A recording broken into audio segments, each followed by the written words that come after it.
Class 11 business studies chapter हमारा चल रहा था अंतर्राष्ट्रीय व्यवसाय international business part number 4। Topic हम डिस्कस कर रहे थे अंतर्राष्ट्रीय व्यवसाय में प्रवेश करने के तरीके या फिर विधियाँ, वेज और modes of entering into international business. और इसमें हम डिस्कस कर रहे थे आयात एवं निर्यात, importing and exporting. Importing and exporting, आयात निर्यात का मतलब विदेशों से सामान मंगवाना और विदेशों को सामान भेजना। ये व्यापार का अंतर्राष्ट्रीय व्यवसाय का सबसे पुराना और सबसे सरल तरीका है। यहाँ पर जो सामान हमने आयात किया होता है, इंपोर्ट किया होता है, वह निर्यातित वस्तुओं का भुगतान विदेशी मुद्रा में किया जाता है। अब इसके लाभ हम देखेंगे। इंपोर्ट एंड एक्सपोर्ट जो हमने करना है, आयात निर्यात व्यापार के क्या लाभ होते हैं। तो पहला दिया गया, अंतर्राष्ट्रीय बाजार में प्रवेश करने का ये सबसे सरल तरीका है। It's an easiest way to enter into international market. Second point है, अन्य देशों में संयंत्र मतलब प्लांट मशीनरी की स्थापना करने की आवश्यकता नहीं होती।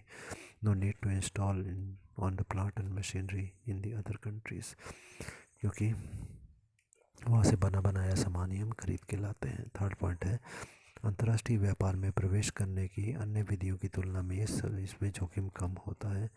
Laser risk in comparison to the other ways. बाकी तरीके जो हैं उनके मुकाबले में यहाँ रिस्क बहुत कम होता है। सामान बना बनाया ही हम खरीद रहे हैं, इसलिए हमारे को अपना पैसा लगाने की आवश्यकता नहीं, तो रिस्क भी नहीं होता। फोर्थ पॉइंट है, अन्य विधियों की तुलना में इस विधि में लेन देन पूर्ण करने में कम समय लगता है। Takes lesser time in comparison to other methods.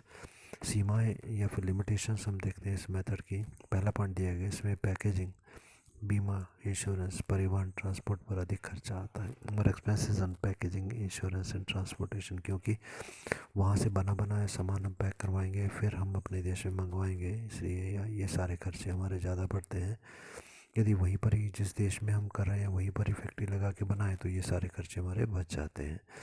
Second point है, वस्तुओं का सीमा शुल्क की निकासी की प्रक्रिया अत्यंत जटिल है। Procedure for clearing goods by the payment of the custom duty is complicated. जिस भी देश में हम सामान मंगवाना चाहते हैं, जितने देशों से होकर गुजरेगा वहाँ पर हमें कस्टम ड्यूटी पे करनी होगी, उसकी प्रक्रिया काफ़ी मुश्किल होती है। थर्ड पॉइंट है, कोई देश आयात पर प्रतिबंध लगा सकता है। आयात मतलब इम्पोर्ट, क्योंकि उसमें हमारी करेंसी बाहर जाती है, इसलिए कंपनी जो होती है उनके ऊपर गवर्नमेंट जो है रिस्ट्रिक्शन लगा सकती है कि उस देश से या बाकी देशों से सामान नहीं मंगवाएं। परंतु संयुक्त उपक्रम और विदेशी प्रत्यक्ष निवेश को मान्यता दे सकता है। कंट्री में make restriction on the imports but may provide the joint venture and foreign direct investment. इनको मान्यता दे दी जाती है जॉइंट वेंचर को, परंतु आयात करने पर जो है सरकार के द्वारा रिस्ट्रिक्शन लगाई जा सकती है। तो नेक्स्ट टॉपिक हमारा इसमें आएगा जॉइंट वेंचर, या जिसे संयुक्त उपक्रम कहा जाता है।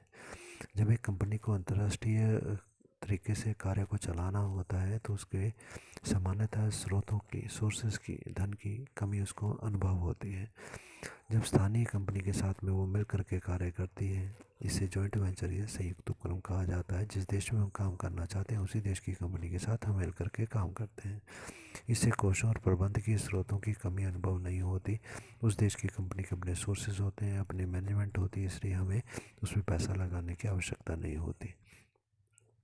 नेक्स्ट हेडिंग है, संयुक्त उपक्रम जॉइंट वेंचर के निम्न के लिए बनाया जाता है। किस लिए बनाया जाता है? पहला, विदेशों में नए उपक्रम स्थापित, नए उपक्रम मतलब नई फैक्ट्रीज़ वगैरह, नई ऑफिस शुरू करने के लिए। For establishing a new organization in the other countries हम जॉइंट वेंचर की मदद लेते हैं। सेकंड है, किसी पहले से स्थापित कंपनी में विनियोग करने के लिए। For investing in an pre established organization, पहले से जो एस्टेब्लिश है, स्थापित की गई कंपनी है, उसमें ही पैसा लगाने के लिए हम जॉइंट वेंचर स्थापित करते हैं। थर्ड पॉइंट है, किसी विदेशी कंपनी में अपनी हिस्सेदारी स्थापित करने के लिए, उसमें हम अपने हिस्सा कैश का लगाना चाहते हैं। For establishing share in the foreign market. अब इसके उद्देश्य क्या होते हैं? अपने देश में अगर हमने जॉइंट वेंचर करना है तो उसके उद्देश्य क्या है? स्थानीय अधिकारियों के प्रभाव को प्रभावित करने और विशेष अधिकार का प्रयोग करने के लिए। For influencing the local authorities and getting special status. किसी अच्छी कंपनी के साथ हम ये संपर्क स्थापित करते हैं तो उसके जो कॉन्टैक्ट्स होते हैं उच्च अधिकारियों के साथ, उसका हम लाभ उठाना चाहते हैं। सेकंड पॉइंट है, उत्पादन के विभिन्न साधनों का प्रयोग करने के लिए। For making use of various sources of production. विभिन्न साधन जो हमारे पास नहीं है, दूसरी कंपनी की मदद से हम उनका उपयोग कर पाते हैं। थर्ड पॉइंट है, बिक्री के जाल का लाभ उठाने के लिए। To make better utilization of sales network. यदि दूसरी कंपनी के पास वस्तु को बेचने के अच्छे नेटवर्क या सुविधा है, अच्छे साधन है, तो उनके साधनों का हम लाभ उठा पाते हैं अपनी वस्तु की बिक्री को बढ़ाने के लिए भी। फोर्थ पॉइंट है जोखिम को कम करने के लिए, for reducing the risk of the business. जब किसी और कंपनी से मिलकर के कार्य करेंगे तो रिस्क कम हो जाएगा। पांचवा पॉइंट है विदेशी पूंजी को अपने देश में लगा कर कर का लाभ उठाने के लिए। फॉरेन की पूंजी जब हमारे देश में लगती है तो टैक्स का बेनिफिट हमारे को, तब वो taking the tax advantage by the investment by foreign capital in our country. विदेश में पूंजी संयुक्त उपक्रम लगाने का क्या उद्देश्य होता है? तो विदेशी उत्पादन और सेवा में बढ़ोतरी करने के लिए, for enhancement of the foreign production and the services. विदेश में हम उत्पादन बढ़ाना चाहते हैं, अपनी सर्विसेज की बढ़ोतरी करने के लिए जॉइंट वेंचर हम करते हैं।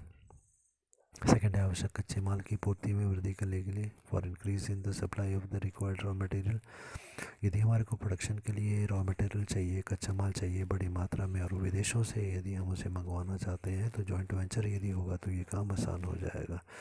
थर्ड पॉइंट है देश के आर्थिक विकास में वृद्धि के लिए, for enhancing the economic development of the country. हमारे देश में जब कंपनी विकसित होगी तो देश के विकास में भी इसका लाभ होगा। और फोर्थ पॉइंट है विदेश में अपना माल बेचने के लिए, to sell goods in the foreign market. Next है जॉइंट वेंचर के लाभ क्या हैं, संयुक्त उपक्रम के लाभ क्या हैं? तो पहला पॉइंट है इसके द्वारा बड़े परियोजना मतलब प्रोजेक्ट, इसे अधिक जिसमें ज़्यादा पूंजी लगती हो शुरू की जा सकती है।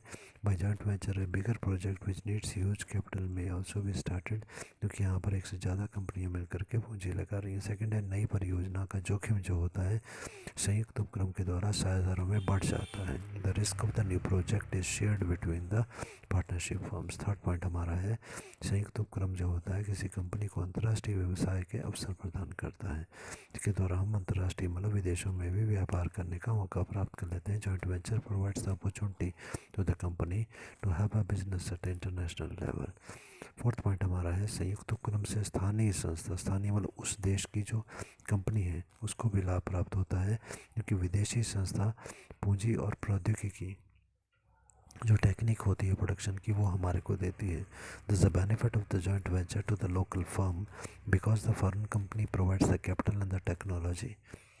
उसके बाद फिफ्थ पॉइंट है हमारा विदेशी संस्था को भी लाभ होता है, फॉरेन की जो कंपनी है उसको भी लाभ होता है, क्योंकि वह स्थानीय संस्था को देश की आर्थिक सामाजिक राजनीतिक वातावरण की जानकारी देती है। वो संस्था हमारे को जानकारी देती है कि वहाँ का आर्थिक राजनीतिक सामाजिक वातावरण किस प्रकार का। To provides the benefit to the foreign firm also because it provides the local firm about knowledge about the social, economical and political knowledge. 6 point है बहुराष्ट्रीय कंपनी के संग संयुक्त उपक्रम करने से छोटी फर्म की प्रतियोगिता शक्ति बढ़ जाती है। यदि बड़ी कंपनी के साथ हम कॉम्पिटिशन मिल करके काम करते हैं तो हमारी कंपटीशन की शक्ति बढ़ जाती है। By having joint venture with international company the small firm also increases it's competitive ability. संयुक्त उपक्रम की सीमाएं हम देखेंगे, limitations of the joint venture. पहला पॉइंट है संयुक्त उपक्रम में नियंत्रण बारे कभी कभी संघर्ष उत्पन्न हो जाता है कि किसका कंट्रोल ज़्यादा होगा, क्या जो कंपनी हमारे को जो मेन कंपनी है वो उसका कंट्रोल होगा या दूसरी वाली कंपनी का कंट्रोल ज़्यादा है। Joint venture creates a conflict among the parties in a matter of the control. Second point है यदि स्थानीय साझेदार द्वारा पूर्ण विश्वास ना हो, स्थानीय साझेदार मतलब उस विशेष देश की जो कंपनी हमारी है उसे हम पार्टनर कह रहे हैं, उसके ऊपर यदि हमारा विश्वास नहीं है तो विदेशी साझेदार आधुनिक प्रौद्योगिकी नहीं लगाता। यदि हमारा ज़्यादा विश्वास उस कंपनी के ऊपर नहीं होगा तो हम अपनी टेक्नोलॉजी उसे नहीं देंगे। If the foreign partner does not have the faith on the local firm then he will not bring modern technology. Video को रोक करके पॉइंट्स को नोट कर लीजिएगा जो पॉइंट्स मैं समझा रहा हूँ।